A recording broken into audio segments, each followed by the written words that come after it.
संगत का हमारे जीवन में काफी अधिक महत्व है। संगत सही रहेगी तो हमारे विचार सही रहेंगे और विचार सही रहेंगे तो कर्म भी सही रहेंगे और जीवन में सुख शांति बनी रहेगी। इसलिए सत्संग करते रहने की और अच्छा साहित्य पढ़ने की सलाह दी जाती है। सत्संग हमारे जीवन पर कैसे असर करता है, इस संबंध में गौतम बुद्ध की एक कथा प्रचलित है। बात उस समय की है जब गौतम बुद्ध काफी प्रसिद्ध हो चुके थे। वे रोज प्रवचन देते, जिन्हें सुनने के लिए काफी लोग पहुंचते थे। प्रवचन सुनने एक लड़का रोज आता था। वह गौतम बुद्ध की सारी बातें बहुत ध्यान से सुनता था। काफी दिनों तक प्रवचन सुनने के बाद एक दिन उस लड़के ने सोचा कि मैं प्रवचन तो रोज सुन रहा हूं, लेकिन मेरे जीवन में कोई बदलाव नहीं आ रहा है।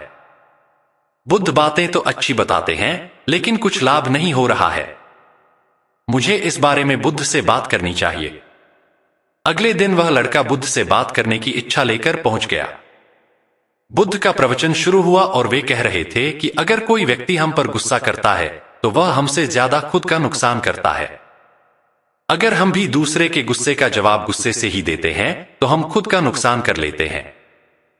बुद्ध की ये बातें सुनते ही वह लड़का खड़ा हो गया और कहने लगा कि तथागत, मैं बहुत दिनों से आपके प्रवचन सुन रहा हूं, लेकिन मेरे जीवन में तो कोई बदलाव ही नहीं आया है। मुझे तो प्रवचन सुनने से कोई लाभ नहीं हो रहा है। बुद्ध ने अपने प्रवचन बीच में रोके और उस लड़के की बात सुनने लगे। जब वह लड़का चुप हो गया तो बुद्ध ने उससे पूछा कि तुम कहां रहते हो? लड़का बोला कि मैं श्रावस्ती में रहता हूं। बुद्ध ने कहा कि श्रावस्ती से यहां तक की दूरी कितनी होगी और यहां आने में कितना समय लगता है? उस लड़के ने बुद्ध की बातों का उत्तर दिया तो बुद्ध ने फिर पूछा कि यहां आते कैसे हो? उसने बताया कि मैं कभी पैदल आता हूं, कभी सवारी का कोई साधन मिल जाता है तो उससे आ जाता हूं। बुद्ध ने फिर एक नया प्रश्न पूछ लिया कि क्या तुम यहां बैठे बैठे अपने घर पहुंच सकते हो? यह प्रश्न सुनकर वह लड़का और वहां बैठे सभी लोग हैरान हो गए। लड़के ने कहा कि यह कैसे संभव है? मैं बैठे बैठे कहीं और नहीं पहुंच सकता। इसके लिए तो मुझे ही चलकर जाना होगा। बुद्ध ने कहा कि तुम्हारी बातों में ही तुम्हारे प्रश्नों का उत्तर है। सत्संग सुनने से तब तक कोई लाभ नहीं होगा जब तक कि तुम उन अच्छी बातों को अपने जीवन में उतारते नहीं हो।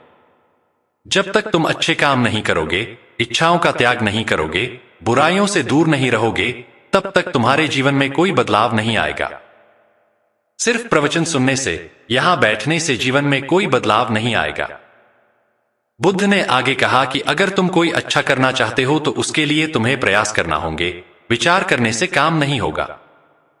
सत्संग में तुम्हें सही गलत बातों की जानकारी मिलती है, लेकिन उन्हें अपने जीवन में किस तरह उतारना है, ये तो तुम्हें ही तय करना होगा।